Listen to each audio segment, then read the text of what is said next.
Ah oui, c'est bon. C'est bon? Donc, bonjour à tous. Donc, je suis Ryan Filali, ingénieur de recherche au sein de la chaire de biotechnologie de Centrale Supélec. Donc, j'ai été sollicité pour vous présenter de manière assez brève et générale comment cultiver les microalgues, dans quel système. Donc, brièvement, je vais vous introduire les microalgues, pourquoi les microalgues, et pourquoi cet intérêt fort par rapport à la communauté scientifique et industrielle au niveau des microalgues. Les microalgues présentent énormément de richesses, de diversité. Moi, je les considère comme des microplantes, donc elles ont une vitesse de croissance qui est plus importante que les plantes terrestres. Elles sont des micro-organismes photosynthétiques. Il y a deux catégories, il y a les microalgues eucaryotes, les micro-organismes eucaryotes qui sont les microalgues et les cyanobactéries qui sont les prokaryotes. Mais voilà, si on considère les algues en général, ils ont une diversité assez impressionnante.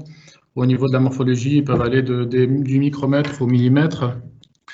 Pareil, par rapport à la diversité au niveau de la morphologie, ils peuvent être spiralés, sphériques, en forme de croissant et même étoilés. Au niveau de la biodiversité, on en dénombre des millions d'algues qui sont retenues, mais il y reste il y a aussi des espèces qui ne sont pas encore découvertes et qui peuvent présenter un potentiel, une richesse assez importante pour le futur.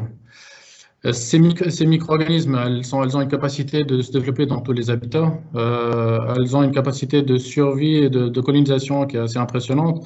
Elles peuvent aller dans les eaux thermales, les eaux glacées, les eaux alcalines et les eaux salines. Généralement, on les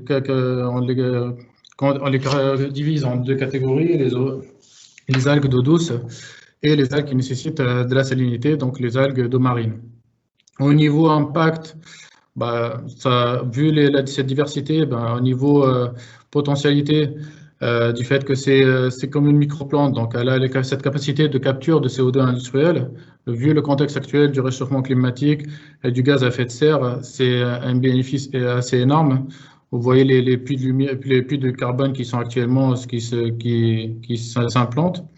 Et aussi vis-à-vis de ce traitement des eaux avec cette capacité de réduction des rejets liquides en termes de sources de carbone, azote et de métaux. Donc après aussi, il y a le potentiel des molécules avec leur morphologie et leur capacité de synthétiser des molécules internes. Donc il y a énormément d'applications au niveau de la biotechnologie.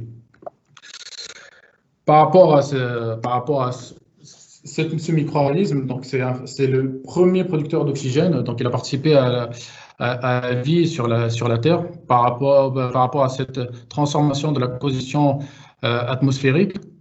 On peut appeler aussi communément phytoplancton parce qu'ils ont participé à la chaîne alimentaire en étant les premiers aliments de l'étape larvaire. Avant tout cet aspect recherche, il y avait les microalgues. Le bénéfice des microalgues existait avant, que ce soit au niveau environnemental. Dans les bassins, on les voit se pousser, même s'il y a des algues qui sont néfastes. Je vais me concentrer sur le symbiose entre les microalgues et les bactéries pour transformer ce qui est l'eau et surtout pour fixer le CO2. Concernant l'apport en food stock, bien évidemment, on pense à la première chose, c'est la spiruline. Qui est le superfood, le complément alimentaire qui a le plus de tendance actuelle. Et ça fait des années qu'au niveau, en Afrique, les personnes dans des villages récoltaient la spiruline dans des lacs alcalins. Elles poussent, la déshydrater de façon archaïque pour les utiliser comme complément alimentaire. Après, je vais m'intéresser un peu brièvement à la microalgue à l'échelle cellulaire. Donc, c'est une micro-usine. Pour la développer, il faut assurer des conditions de culture. Donc, il y a la lumière qui est fondamentale comme source d'énergie, le carbone qui est assuré par le CO2 ou par la source inorganique, et éventuellement, il y a des facteurs abiotiques.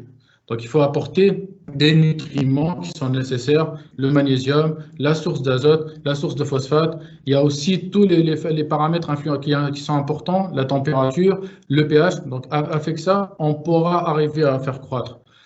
Pourquoi? pour produire de la biomasse, mais également pour favoriser un métabolisme qui génère des produits, des molécules à valeur ajoutée.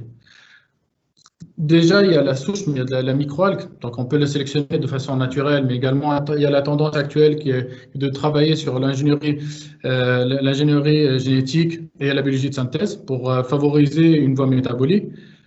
On les produit par des contenants qui sont ouverts ou fermés. Je vais vous expliquer plus tard. Et pour tout ça, pour un intérêt vis-à-vis des différents marchés et applications. Donc, tous ces mécanismes, comment elles fonctionnent les microalgues, c'est basé sur le principe de la photosynthèse. Concernant le métabolisme, pour indiquer que cette richesse va jusqu'à l'échelle moléculaire, hein, donc il y a classiquement, la microalgue fonctionne en phototrophie, c'est-à-dire l'énergie, elle utilise comme source d'énergie la lumière, et comme source de carbone, soit le CO2, soit en inorganique, soit le CO2, soit certaines microalgues utilisent le carbonate. On va favoriser notre métabolisme en forçant à s'orienter vers une hétérotrophie dans l'obscurité avec un apport de sources de carbone, sachant que ça contraint le réacteur avec des systèmes opaques fermés et aussi par rapport à la prévention du risque de contamination. Et il y a aussi, pour assurer un équilibre entre la productivité et entre ces deux mécanismes, il y a les mixotrophie qui utilisent la lumière toujours comme source d'énergie, mais qui utilise comme source de carbone l'organique et l'inorganique. Donc rapidement, la richesse, avec tous ces potentiels de molécules, bien évidemment, il y a plusieurs applications. Dans cette certification des acides gras pour le biocarburant dans la technologie blanche, la rouge avec l'activité biologique de certaines molécules pour la cosmétique, pharmaceutique, alimentaire. Il y a l'antioxydant, l'anticancéreux, l'anti-inflammatoire. Et aussi à la biotechnologie verte avec, bien sûr, la fixation de CO2 et le traitement des eaux.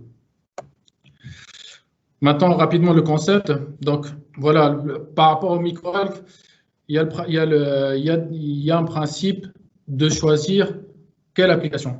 Quand on choisit quelle application, on s'oriente après pour les différentes étapes. Donc, le choix des microalgues qui est prédominant. Après, il y a des verrous technologiques qui sont identifiés, qu'il faut travailler aussi par rapport à la recherche, sont avec la culture, la récolte parce que la microalgue elle contient énormément d'eau, donc il faut enlever cette eau, la concentrer. On a deux voies, soit utiliser la biomasse pour sa richesse en protéines, ou passer par des techniques séparatives pour extraire une molécule au sein de la cellule, donc exploser la cellule par des techniques plus ou moins robustes en fonction de la complexité de la membrane, et séparer et purifier cette molécule. Donc tout ça, c'est réglementé avec le cahier de charge, selon une réglementation bien précise, avec une étude technico-économique bien établie et en fonction d'une assurance qualité tout au long de la chaîne. Donc moi, je vais m'intéresser à la culture.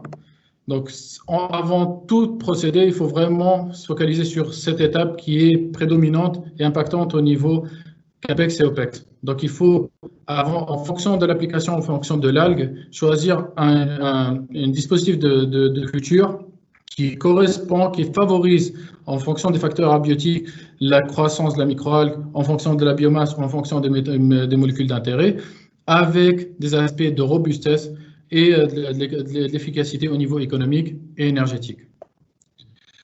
Donc pour les cultures de microalgues, sachant que c'est crucial comme étape, donc il y a deux catégories principales. Il y a les systèmes ouverts qui sont les bassins classiques, artificiels ou naturels, où le ratio volume sur surface est assez faible. Et il y a aussi les systèmes fermés qui vont aller du bac vers des systèmes clos assez complexes, et là où il y a la spécificité d'avoir un ratio surface sur volume qui est assez élevé. Donc, par rapport au système ouvert, l'inconvénient, c'est vraiment qu'il faut nécessairement une surface assez importante pour aboutir à des volumes et pour compenser la productivité qui est assez faible. Alors que pour un système fermé, le système est assez robuste, assez flexible au niveau de la partie automatique, instrumentation, qui permet d'optimiser la croissance et de ce fait avoir une productivité très élevée, de l'ordre de 2,7 grammes par litre. Donc, connaissant qu'il y a des avantages et des inconvénients de chaque système, par exemple, par rapport au système ouvert, il y a des pertes d'eau, il y a aussi l'absence de contrôle, mais qu'en contrepartie, par rapport, même si au niveau des systèmes fermés, il y a aussi l'aspect économique, l'aspect scale-up qui est difficile à mettre en place. Donc, vous voyez l'importance des systèmes de culture et de sa sélection. Et il y a des tendances actuelles qui s'orientent vers des systèmes hybrides, c'est-à-dire de mixer l'avantage et l'inconvénient de chaque système.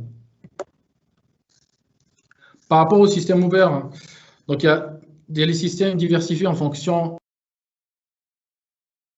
Il y a le plus connu, c'est le système Raceway. Il y a le système d'agitation centrale et sans agitation, avec plus ou moins des variétés au niveau des profondeurs. Donc pour le Raceway, pour vous expliquer, c'est comme si c'est un circuit de Formule 1, entre guillemets, où il y a la molécule d'algue qui va faire sa course en suivant un écoulement, et cet écoulement est dicté par une roue à hop. En fonction de ce respect, c'est le plus utilisé pour la production de microalgues à l'échelle industrielle. L'avantage, c'est que c'est facile à mettre en place, la construction est très simple, la maintenance aussi, les coûts aussi. Par contre, ce système est très tributaire par rapport aux conditions saisonnières. Ça veut dire qu'il est susceptible d'être impacté par tout ce qui est photoinhibition. L'évaporation est très contraignante. Là aussi, la diffusion et la valorisation du CO2. Donc, il y a des paramètres qui sont responsables de la diminution de la productivité. Pour régler ce système, il y a deux ou trois paramètres qui sont très importants. Donc, il y a la longueur sur la largeur du système de culture, du Raceway, qui permet d'améliorer les conditions hydrodynamiques et d'éviter les volumes morts qui sont source d'anaérobiose et de contamination, ce qui est problématique. Et aussi, il y a la profondeur. Dans les périodes estivales, ces zones, il y a de la photoinhibition. Donc, au niveau de la surface, les algues vont être limite cramées par rapport à la lumière. Par contre, si on procède à des bassins qui sont assez profonds, la lumière, elle ne va pas pénétrer. Donc, on sera impacté forcément au niveau croissance et au niveau performance biologique. Et enfin, le dernier paramètre, c'est le temps de séjour de l'effluent, et surtout au niveau du traitement des eaux. C'est très important de le considérer, de le caractériser et d'identifier une valeur qui correspond à l'application et à la distribution des nutriments pour les algues. Donc, contrairement au système ouvert avec ses risques de contamination et tout, il y a le système fermé qui assure une robustesse, un contrôle. Il y a une instrumentation assez drastique qui permet de suivre en temps réel les différents paramètres, un contrôle de température bien spécifique. Ça permet aussi de faciliter la modélisation, tout ce qui est automatisation pour la prédiction de la croissance de nos espèces et des métabolites aussi. Donc, à ce niveau-là, il y a différentes configurations. Moi, je ne vais pas détailler. Il y a les plus connus, c'est les tubulaires qui permettent de faciliter un scale-up. Il y a aussi jusqu'au plan où ça favorise la pénétration de la lumière, mais en contrepartie, ça favorise dans certaines espèces le stress des microalgues, le cisaillement. Il y a aussi différentes conditions opératoires en fonction des injections. Il y a les types airlift, il y a les surboulage classique, recirculation. Il y a aussi les systèmes de séparation où il y a une phase avec bullage et une phase par gravitaire. Ces systèmes sont très spécifiques dans certaines conditions et dans certaines applications fines pour les cosmétiques et pharmaceutiques où on a un cahier de charge bien défini. Elles favorisent la productivité, bien évidemment, mais par contre, en contrepartie, il y a des coûts énergétiques et économiques qui sont assez conséquents et qui impactent forcément la viabilité du process.